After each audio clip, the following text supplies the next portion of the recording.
Oi galera, tudo bom? Esse vídeo é pra falar de dois livros que eu pincei assim na Bienal do ano passado e eu comprei só pelo escritor e é sempre uma delícia, é aquele livro que você compra e você não erra. Então é pra falar sobre os dois primeiros volumes do Só Perguntas Erradas do Lemon Snicket, o mesmo escritor do Desventuras em Série. Então o primeiro livro dele é Quem Poderia Ser a Uma Hora Dessas e Quando Você a Viu pela Última Vez. Então, eu li esses dois livros no mesmo final de semana, eu comecei a ler acho que na sexta-feira, terminei no domingo, porque os livros são uma gracinha, né? E é super rápido de ler, o livro é infanto-juvenil. E foi, nossa, que delícia! O livro é aquela capa emborrachada, sabe? E o que me atraiu no livro, na verdade, foi a beleza dele, né? Depois que eu fui ler o nome do escritor, eu falei, gente, ele está escrevendo mais coisas, que legal! E aí acabei comprando o livro lá na Companhia das Letras e... Bom, demorei 6 meses para tocar neles, então dediquei um final de semana à literatura infanto-juvenil de novo. E esse livro aqui, ele vai contar, né, esse Lemon Snicket, que é o nosso pseudônimo desse escritor e que ele participa de todas as histórias dele, né? Então, no Desventuras em Série, o Lemon Snicket é, na verdade, um jornalista, um investigador, um detetive, fica meio confuso para saber exatamente o que ele é, que ele fica tentando descobrir a história das crianças, ele está investigando a história dos três meninos, né, dos três órfãos, e ele parece que sempre chega atrasado nos locais, e ele está mandando a história escrita para o editor dele para ser publicado, né? E aqui a gente vê o Lemon Snicket pequeno, ele tem 12 para 13 anos, se eu não me engano, e a gente acompanha a saída dele de um colégio, que ele não especifica qual, mas ele só diz que ele teve uma formação estranha, e a formação dele é para ser um detetive, né? É para ser, sei lá, um solucionador de problemas. E ele faz parte de uma organização, que ele também não quer falar o nome, e a gente acompanha ele indo, né, caindo nas mãos de uma tutora que vai ensiná-lo a resolver os primeiros casos. Porém, essa tutora é um fiasco, coitada.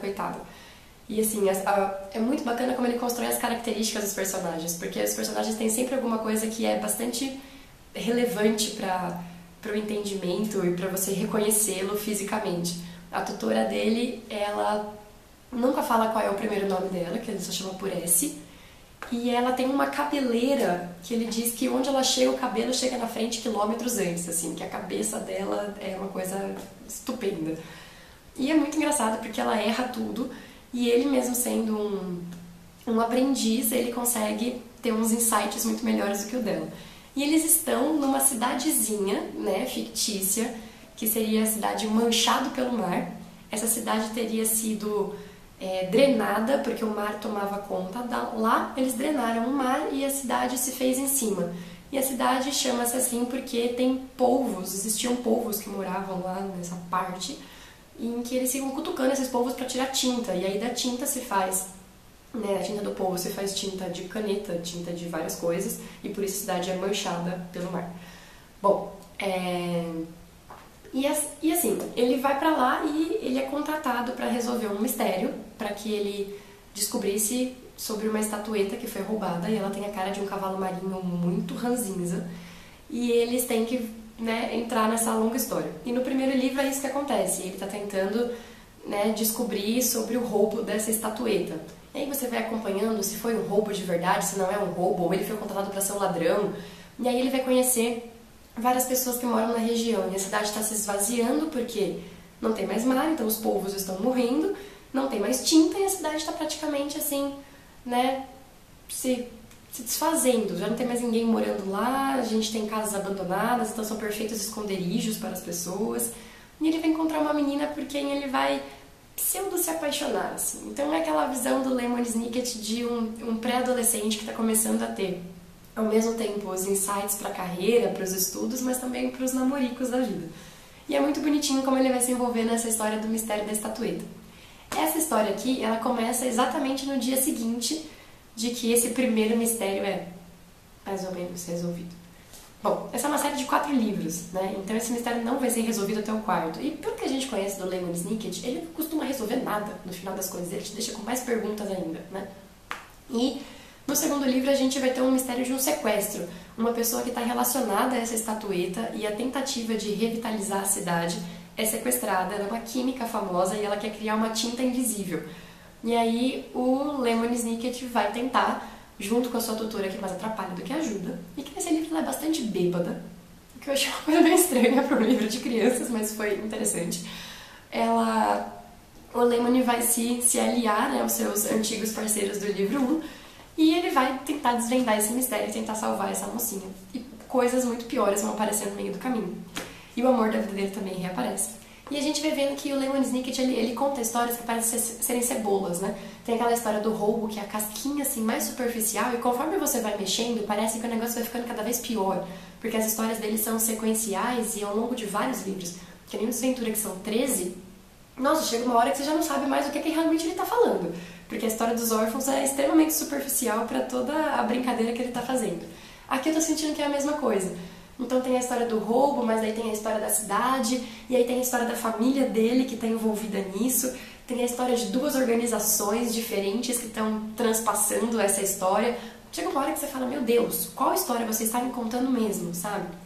E a linguagem dele é irônica, é extremamente engraçada, e ele usa um vocabulário, gente, que é hilário, é hilário de bacana, e é hilário do como ele consegue te apresentar um vocabulário novo sem ser chato.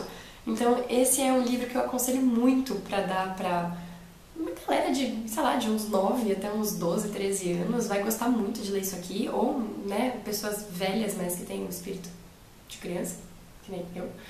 Mas o livro é lindo, gente, é muito bacana pra você apresentar, assim, jeitos de falar e construções de frases complexas e um vocabulário complexo, mas de maneira bastante legal, assim. Então é um livro que não é só divertido, porque é um mistério, né, e porque tem cenas engraçadas, e porque tem um amorzinho, mas também é um livro educativo. Eu já vi que saiu o terceiro livro, ele estava previsto para ser lançado só agora em abril, mas eu já vi na estante virtual, Mentira, no Scooby, que ele já foi lançado e já tem gente que já está resenhando, então eu tô louca para adquirir esse terceiro livro. Até onde eu sei, o quarto não está no mercado, me corrija se eu estiver errada, mas eu acho que o último livro não está. E aí, pesquisando sobre esses livros, eu vi que ele lançou outros, né? Uma autobiografia não autorizada, que esse já é mais velho, e um que são só historinhas para instigar a gente a desvendar pequenos mistérios, né? E que vem com uma resposta, estilo aquela coleção de Salve-se Quem Puder, né? Que é uma coleção bastante antiga e bastante engraçadinha também. Então eu tô louca para adquirir todos os livros dele. E foi muito bom, porque eu matei as saudades do Desventuras em Série, sabe? Quando você se sente assim, revisitando momentos da sua infância. Foi muito bacana, eu aconselho muito, a edição tá primorosa, tá linda, gente. Olha a folha de rosto do livro, sabe? É um chuchuzinho, a letra é gigante, tá feita realmente pra criança, aquela quase letra 14, gigantesca. E, bom, é isso, gente, super indicado, foi um final de semana muito gostoso. Tente você passar no final de semana com o Lemony Snicket também. Então é isso, gente, beijo!